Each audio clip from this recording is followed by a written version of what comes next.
In this series, we're going to take a look at the sometimes iconic, sometimes ironic cover art in video games.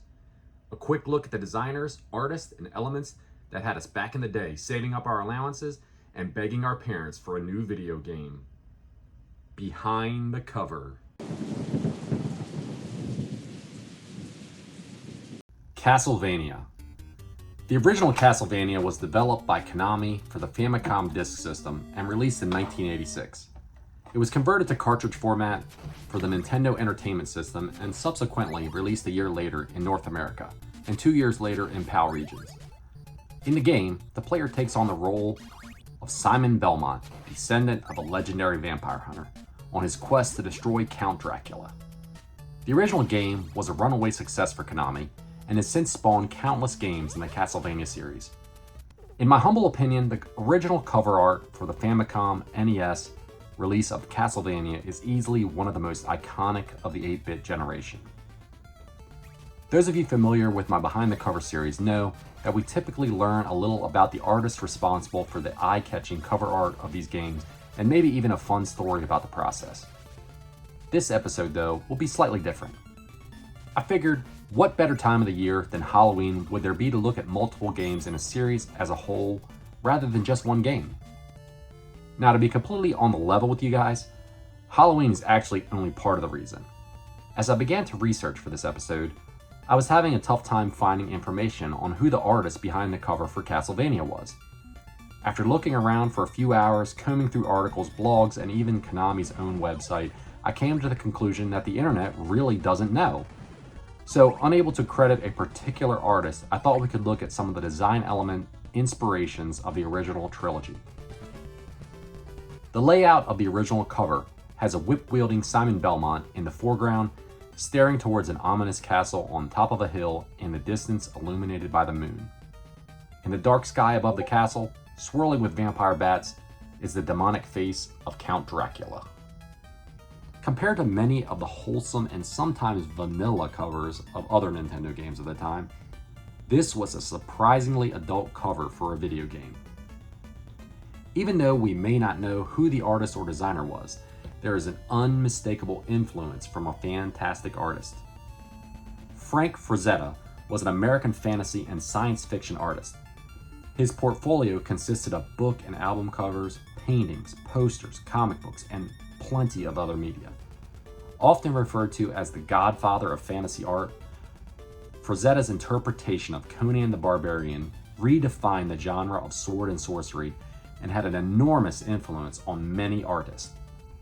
His 1972 painting titled The Norseman is undeniably the inspiration for multiple video game covers, the most famous of which is Castlevania's Simon Belmont.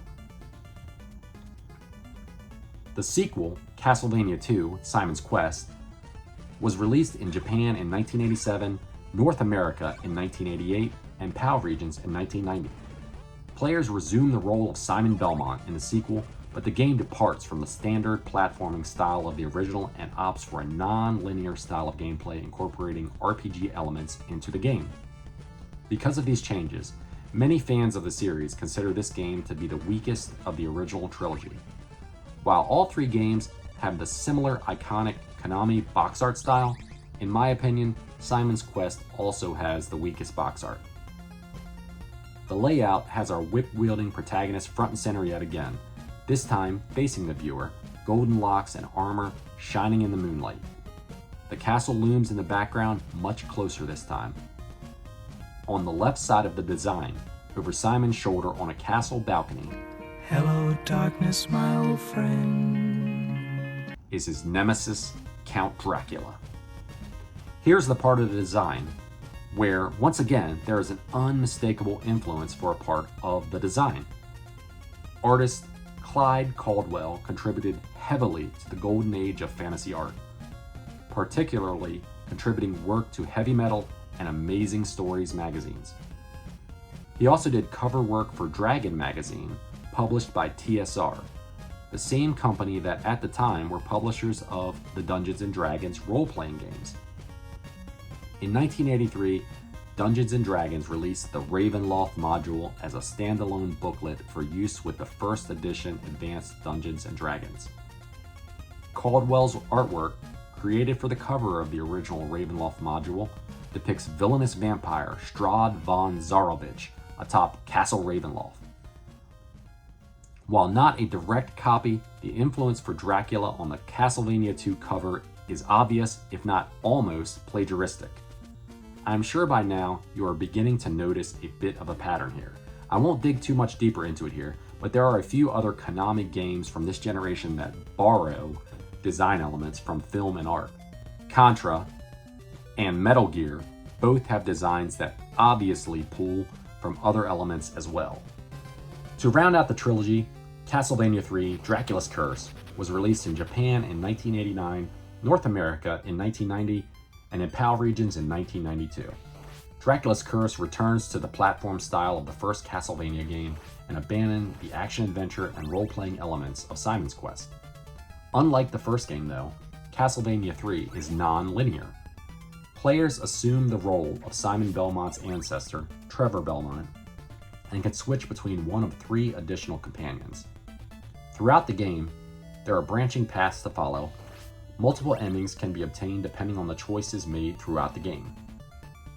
Castlevania director Hitoshi Akamatsu's vision for the series was to make a cinematic experience for the player, and Dracula's Curse delivered another level entirely. Detailed graphics, beautiful music, and fluid animations immerse you in a gothic hellscape you'll never want to escape from. Once again, the familiar Konami style graces the cover. However, this time the cover has a name behind it: Tom Dubois. Tom Dubois is an illustrator who began his career fresh out of college in 1980. He studied at the American Academy of Art in Chicago. Over the years, he has contributed work to numerous corporate clients such as PepsiCo, Nestle, Disney Studios, General Mills, and McDonald's, just to name a few.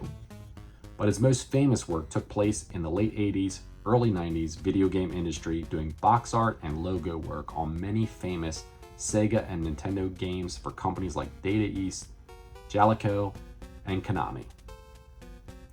If you were a kid growing up in the 8 and 16-bit era of gaming, you know the work of Tom Dubois.